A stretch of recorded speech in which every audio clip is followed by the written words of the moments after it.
Guys, before we get into Wok Wednesday, I've got an exciting announcement to make. I will be on Ready Steady Cook. If you don't know what Ready Steady Cook is, it was one of my childhood dreams to get on this show. The show's on BBC One, starting on the 1st of March, every single Monday to Friday, 3:45 p.m.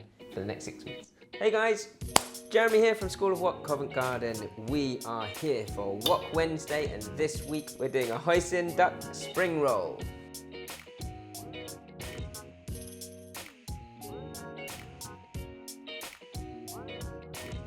First things first, I'm using duck breast for this. I mean, when you're making spring rolls, using leftover things are great as well. So if you ever have any leftover duck leg or that's already cooked or anything like that, that's great. But if you're using duck breast, then we're going to sort of render the fat a little. So just hot water over the skin of the duck breast, and it just tightens up the skin straight away. But what this does is it also, much like sort of cooking crispy belly pork or things like that, if you start by boiling it, then the scum or the sort of fatty impurities will sit at the top of the water, and then I'll just drain this out, dab it dry, and then we'll salt it and pan fry it. It can be quite rough and ready. You don't have to worry too much about anything other than the boiling, sort of dabbing, and then pan frying. You don't have to sort of score it too much or anything like that, because we're going to finely slice this and chop it up and then marinate it simply with some spring onion and a whole load of sauces before we wrap it into the spring roll. So there's a bit of scum at the top of the water.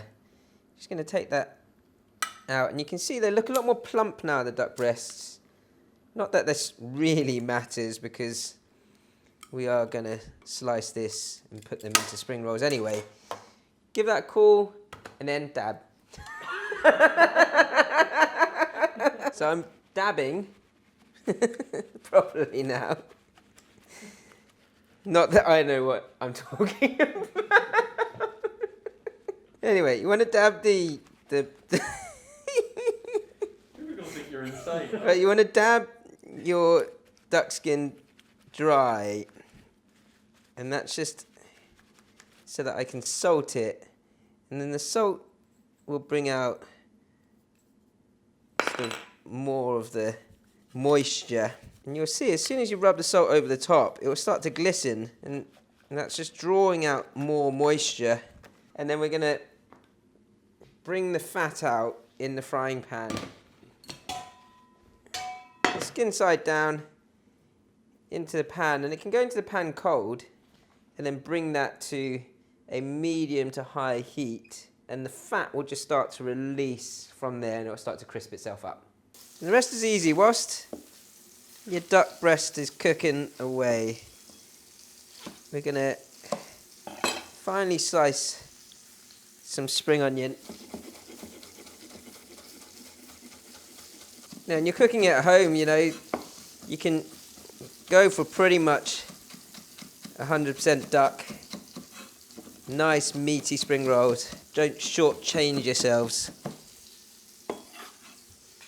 So it's just a spring onion. If you want to put other veg in there, you can. And then once the duck's cooked, we'll slice it up nice and thin, and then we'll marinate it, let that cool, and then we'll start to roll your spring rolls. So my duck's got a really nice crispy skin. And you might be asking why I even bother to crisp up the skin, because I'm going to put it into a spring roll, and it will, of course, come out not so crispy. But with that salt on there and that extra crisp and the cooking, where it's cooked pretty well actually, up to sort of over medium, when I sort of slice into it, it's sort of sealed all the flavour and the great flavour of the duck into it with that crisping up. And that's the reason why I cook it. So it's pretty, as you can see, pretty medium to well done. I'm not really worrying about it resting too much or anything like that either, because, as I say, I'm going to finely slice this now. If you're cooking your duck breast like this for a quick sort of duck and pancakes, then just keep them at this point of slice and do let it rest. Oh, that was lovely. I'm going to go for slices from here of your duck, but each slice should have a little bit of that skin on there, so when you bite into it, you get that nice sort of saltiness.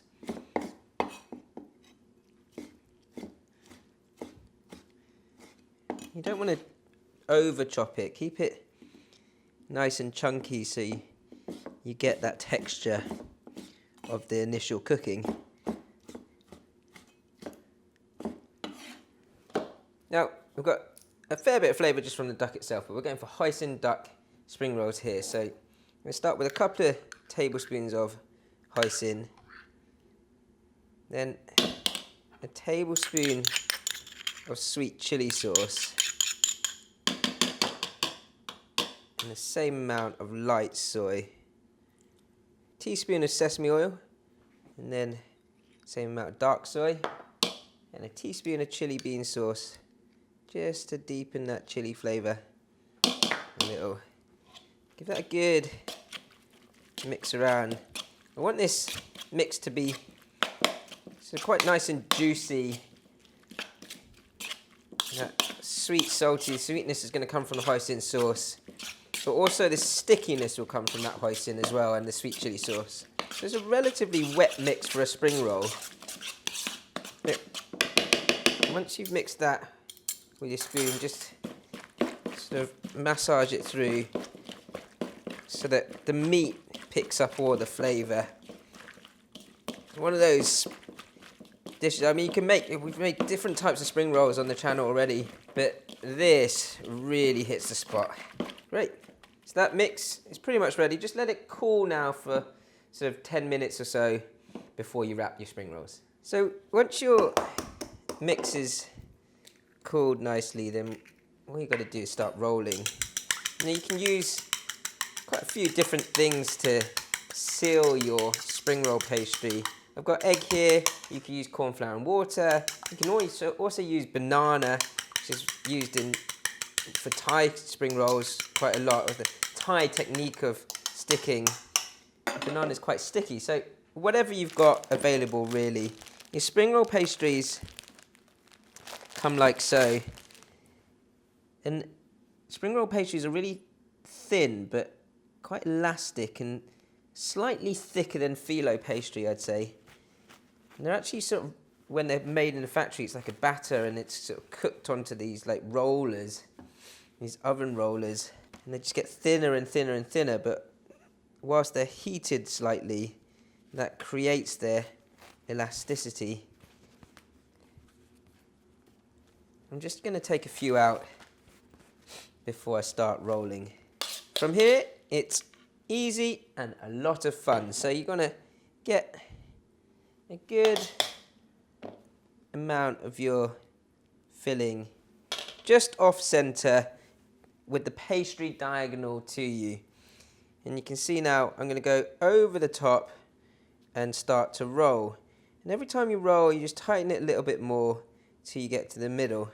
Once you're in the middle, then you're going to bring the sides in nice and tight over the top like so, and then the other side in again nice and tight. Just tuck that corner in so it's nice and neat, and you're getting this sort of envelope shape, and that's the part that you want to stick. So you just take the top of your envelope,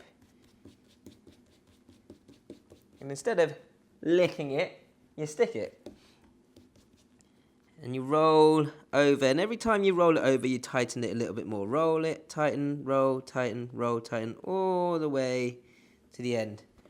Now, if you want to make nice uniform sized spring rolls, then it's always good to keep that just above the next spring roll, and you can then start to make each spring roll the same size as the last. So what you want to do is, when you're deep frying your spring rolls, especially ones with lots of sauce in them, you don't want your oil to be too hot. And you can see it's fizzing, but it's not like vigorously fizzing straight away.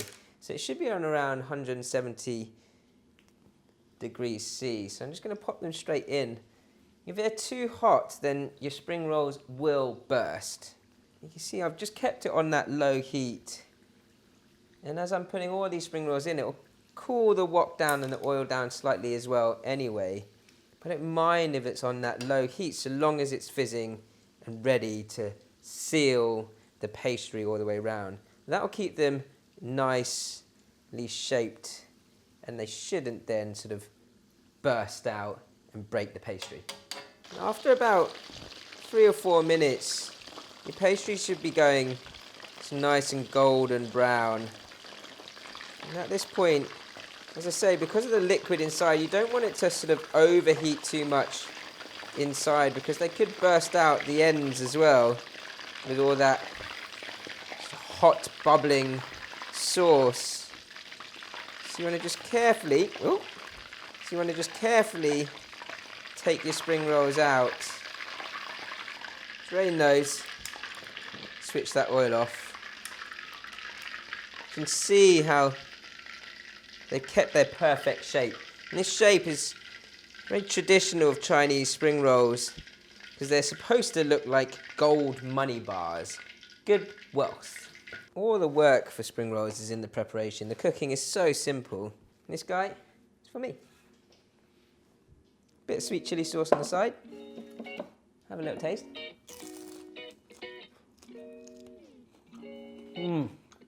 Really crispy and crunchy on the outside, and nice and sort of juicy inside with all that marinade around the duck. Great saltiness as well from that crisp up. And I've just ruined my nice, neat pile of spring rolls. But hey, it's worth it, guys. Don't forget to subscribe to our channel if you like more recipes like this, and like. Woo!